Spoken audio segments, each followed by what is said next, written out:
తాకట్లో ఉన్న బంగారాన్ని విడిపించి ఆ రోజున మార్కెట్ ధర కట్టి మిగిలిన డబ్బును మీకు అందిస్తుంది కొమ్మూరి గోల్డ్.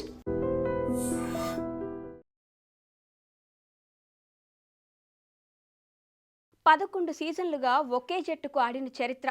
కెప్టెన్ గాను 4 ఏళ్లు జట్టును నడిపించాడు. ఫ్రాంచైజీతో గొడవలు పెట్టుకునేవాడు కూడా కాదు. జట్టును 2022లో ఫైనల్కు చేర్చాడు. ఇక బ్యాటర్గా జట్టు తరపున ఎన్నో మ్యాచ్ విన్నింగ్ నాకులు ఆడాడు.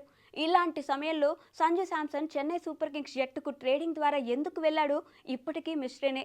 అసలు రాజస్థాన్ రాయల్స్ జట్టు తమ సక్సెస్ఫుల్ ప్లేయర్ సంజు శాంసన్ను ఎందుకు వద్దనుకుంది? లేకపోతే శాంసన్ రాయల్స్ జట్టులో ఉండడానికి ఇంట్రెస్ట్ చూపించలేదా? 11 సీజన్లుగా ఒకే ఫ్రాంచైజీకి ఆడిన శాంసన్ సడన్గా చెన్నైకి వెళ్ళడానికి కారణం ఏంటి? ఈ విషయాలన్నిటికీ శాంసన్ క్లారిటీ ఇచ్చేశాడు.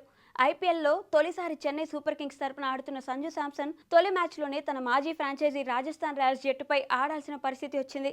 మార్చి 30న గౌహతి వేదికగా చెన్నై సూపర్ కింగ్స్ రాజస్థాన్ జట్ల మధ్య మ్యాచ్ జరగనుంది.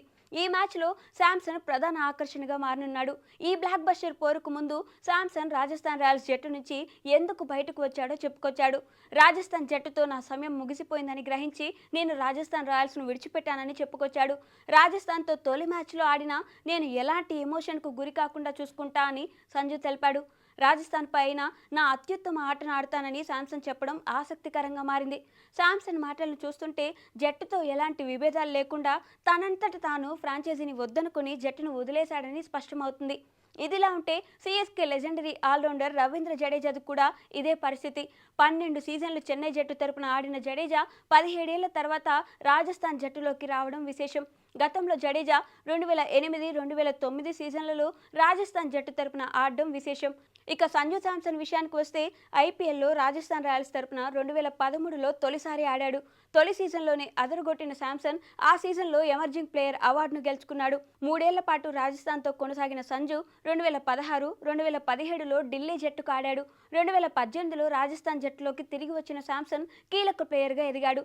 శాంసన్ నిలకడగా రాణించడంతో రాజస్థాన్ యాజమాన్యం కెప్టెన్సీ ఛాన్స్ ఇచ్చింది. 2021లో తొలిసారి రాజస్థాన్ కెప్టెన్సీ చేపట్టిన శాంసన్ 2022లో జట్టును ఫైనల్కు తీసుకువెళ్లినా టైటిల్ అందించలేకపోయాడు. 2023లో ప్లే ఆఫ్స్కు చేర్చిన 2024, 2025లో శాంసన్ సారథ్యంలో రాజస్థాన్ జట్టు ఘోరంగా విఫలమైంది. దీంతో శాంసన్ కెప్టెన్సీపై ఫ్రాంచైజీ అసంతృప్తి వ్యక్తం చేయగా ఇది గ్రహించిన ఈ స్టార్ బ్యాటర్ సైలెంట్గా జట్టు నుంచి తప్పుకున్నాడు. ఇటీవల జరిగిన టీ20 వరల్డ్ కప్లో దంచుకుట్టిన శాంసన్ ప్రస్తుతం అత్యుత్తమ ఫామ్లో ఉన్నాడు. వరల్డ్ కప్లో ఓవరాల్గా 5 మ్యాచ్ల్లోనే 321 పరుగులతో ప్లేయర్ ఆఫ్ టోర్నమెంట్ గెలుచుకొని అదే ఫామ్ను ఐపీఎల్లో కొనసాగించడానికి సిద్ధంగా ఉన్నాడు. చెన్నై ఫ్యాన్స్ కూడా శాంసన్ ఎంట్రీతో ఖుషీగా ఉన్నారు. ఇన్ని అంచనాల మధ్య శాంసన్ తొలి మ్యాచ్లో రాజస్థాన్ రాయల్స్పై ఎలాంటి పర్ఫార్మెన్స్ ఇస్తాడో చూడాలి.